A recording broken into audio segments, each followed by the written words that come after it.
Bonjour, je m'appelle Patrick Cyr. J'habite à Pabot, en Gaspésie, dans un beau petit quartier résidentiel, dans la rue Bellevue. Tout au bout de cette rue-là, nous nous sommes construits une maison au cœur d'une petite forêt, un terrain boisé, une pinède. C'est une plantation d'une quarantaine d'années de pin rouge. Et voici, je vous présente notre maison dans la forêt dans notre cour. Quand on s'est décidé de se construire, notre projet de construction, on a trouvé ce terrain-là avec les arbres dessus. Puis c'est devenu assez rapidement évident qu'on voulait préserver le plus d'arbres possible. Par les contraintes actuelles, la façon dont on se construit aujourd'hui, ça devenait quand même un défi pour des entrepreneurs juste de comprendre un peu l'idée d'implanter une maison sur un terrain qui était déjà avec un relief pas évident, beaucoup d'arbres là-dessus. La norme, habituellement, le plus simple, c'est d'abattre tous les arbres et de niveler, planter la maison, puis on ramène quelques petits arbres, des arbustes après ça. C'est plus simple, puis en même temps, les gens, je pense que ça correspond aussi beaucoup plus à la vision, une vision qu'on peut avoir de l'implantation d'une maison. Pour nous, c'était pas ça. Alors, il a fallu qu'on fasse appel avec un architecte pour nous aider à l'imaginer, à mieux présenter notre projet aux entrepreneurs. Depuis le début, l'idée de s'entourer de la forêt, de vivre dans la forêt, était pour nous un point extrêmement important.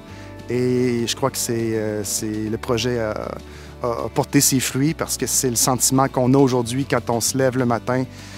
Dans la maison, on a le sentiment d'être à l'intérieur de la forêt. C'est magnifique. C'est magnifique.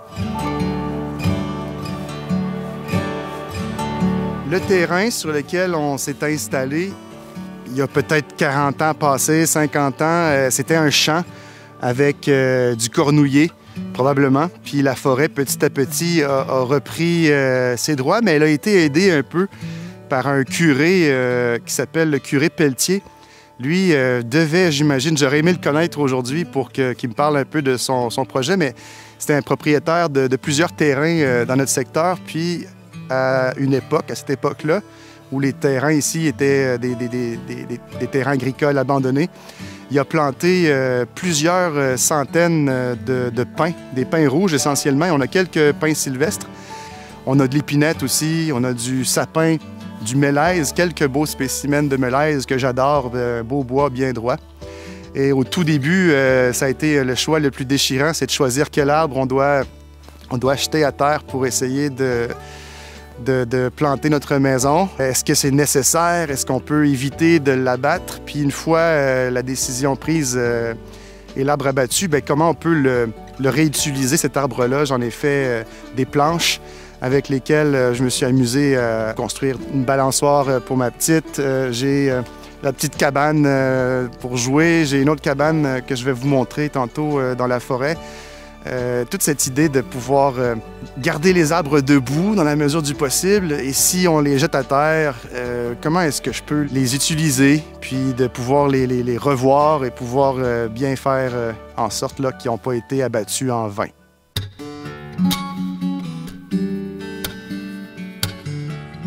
Pourquoi les gens n'ont pas plus ce besoin de s'implanter dans la nature? C'est une question que je me suis posée beaucoup, surtout depuis qu'on l'a faite. Puis honnêtement, on est tellement tous différents. Je me sens différent, clairement, dans notre développement résidentiel. Là, ça distorsionne un peu avec les autres terrains où tous les terrains, un peu, les maisons se ressemblent quand même un peu. Moi, je suis tout le temps dehors. J'ai besoin d'être dehors. Ma famille, on est souvent à l'extérieur. On est bien dans la maison, mais on a un rapport à l'extérieur qui est assez important. Peut-être que les gens sont mieux en dedans. C'est peut-être une différence. Puis ce qui est important pour eux, c'est le confort dans la maison. Moi, mon confort, je vais le chercher dans la forêt. Ça peut faire un peu peur encore, la forêt. La peur de se perdre, les animaux sauvages. Très jeune, moi, j'ai un rapport avec la forêt où nos parents nous laissaient libres.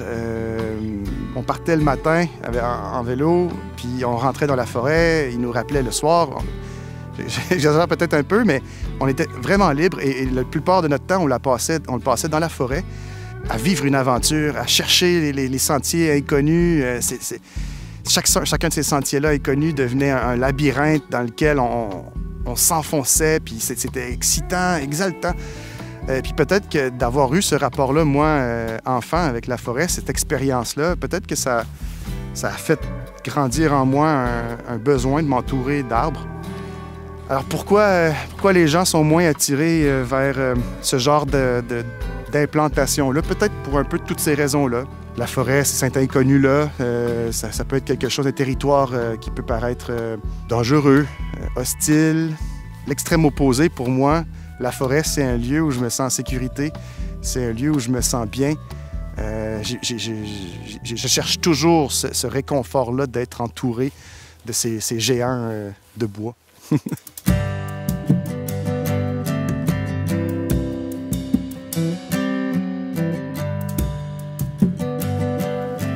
Ça, c'est mon coin de paradis, mon petit sanctuaire. On est sur un terrain un peu plus élevé, sud-ouest. Le matin ici, la lumière, elle est magnifique. Puis en fin de journée, c'est juste féerique. Je me sens bien. Et ici, c'est vraiment un des plus beaux coins que j'apprécie de ma forêt. J'imagine un jour une petite cabane en bois très simple avec ma petite cheminée où je viendrais m'asseoir, écrire, peindre, me recueillir. C'est vraiment un endroit où j'aime être.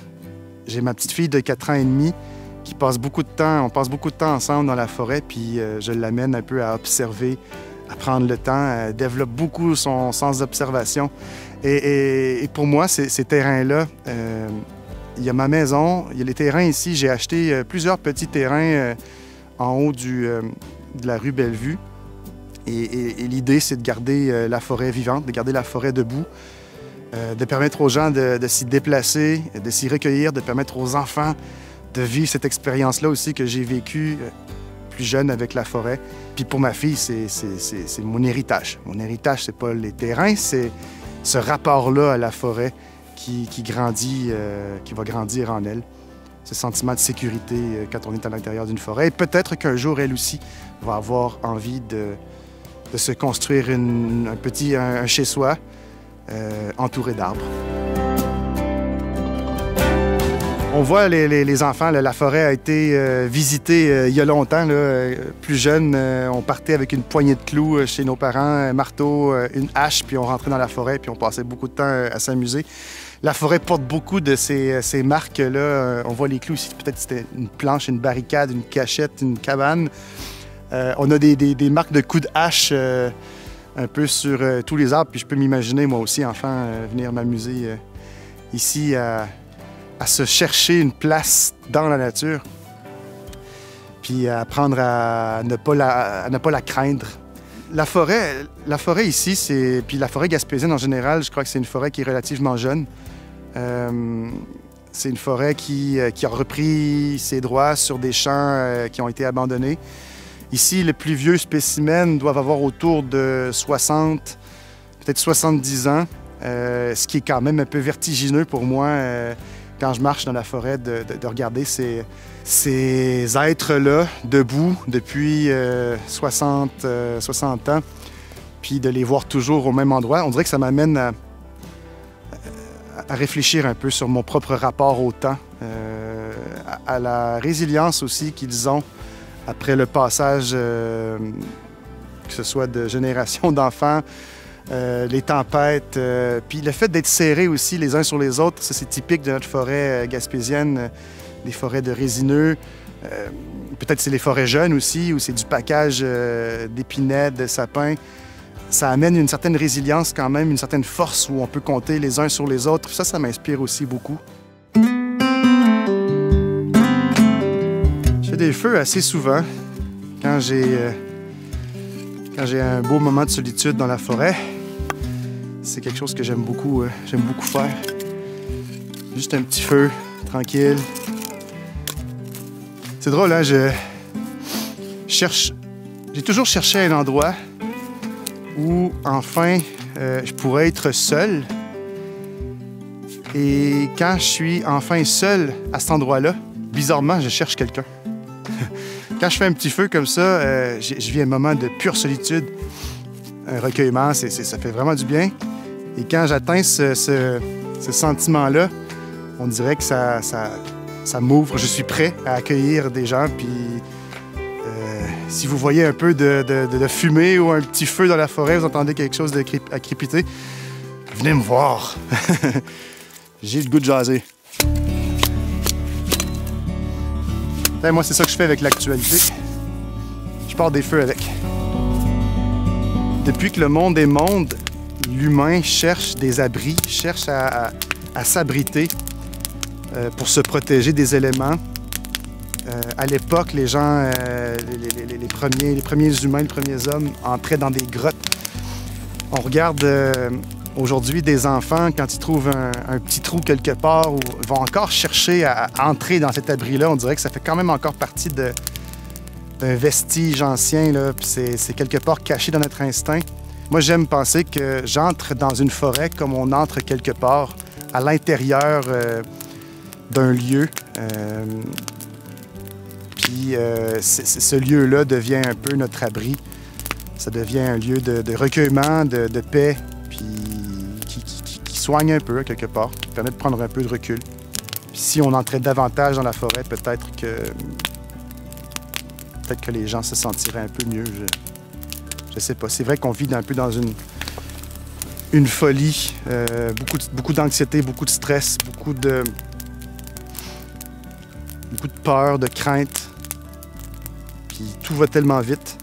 L'idée de pouvoir ralentir un peu le temps. Je le sens, l'effet, ça ralentit vraiment le rythme cardiaque. Ça fait vraiment du bien, cet effet-là, parce qu'on s'arrête dans une forêt. Les arbres sont immobiles. Ils sont immobiles. Ça nous aide à focusser sur quelque chose d'immobile, mais de pas moins vivant et d'existant. C'est très inspirant.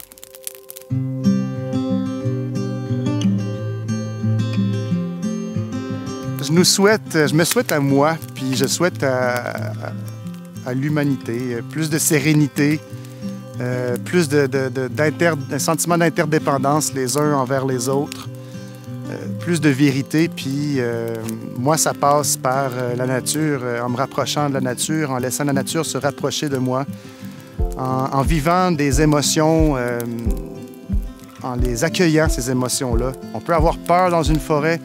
La nature peut être imprévisible, peut faire peur, alors qu'en réalité, c'est cette peur-là que ça génère, elle est vraie, elle est pure.